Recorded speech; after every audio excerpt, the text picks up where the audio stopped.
araw na ito ay aking pinasasalamatan sapagkat ako'y tinawag ng ating Panginoon.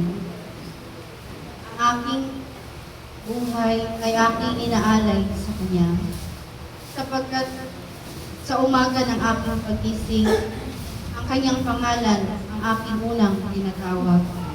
Kung kaya naman, ang natitirang panahon ng aking buhay ay ang pag-awit ng papuri at pasasalamat ang tanging namumutawi sa aking mga labi. Kaya't ako'y nagpapasalamat sa aking mga kapatid na naririto na ako'y tinawag upang makibahagi sa pagtitipon na ito sa pagkilala sa pangalan ng ating Panginoong Hesus. Nawa ang aking lahat ng mga pagkukulang sa Diyos sa aking buhay ay Kanyang mapatawad.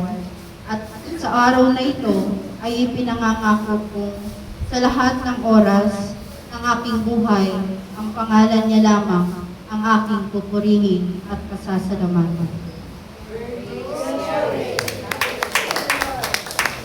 Tama nga, ang sabi na sa Soponya, ito na nga yung araw na ito.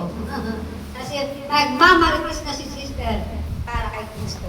Amen? Kanina maritis natin, pang makamundo. Ngunit ngayon makalangit.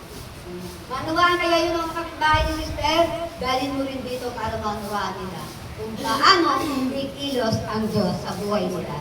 Amen? Kayo yung mga buhay na patotoo, kayo yung ikilos ngayon. Kaya sa sunod natin, kailan ba tayo ulit brother magkakaroon ng ano dito? Seminar. After 1 month, May, boom. Yan. Ay, April pa lang kayo, di ba? Malapit na.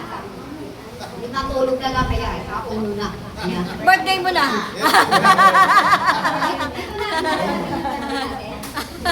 Nangingi ako ng tulong sa mga yan mo yung mga pwede, di ba? Wala na imposible dahil yung mga kapatid ko ang gusto kong pakakainin. Amen? Kalapit tayo sa Kanya. Amen? Gagawa ba ng himala ang Diyos? Naniniwala kayo doon? Kayang-kayang pakainin ng mga buong taga-Green Acres?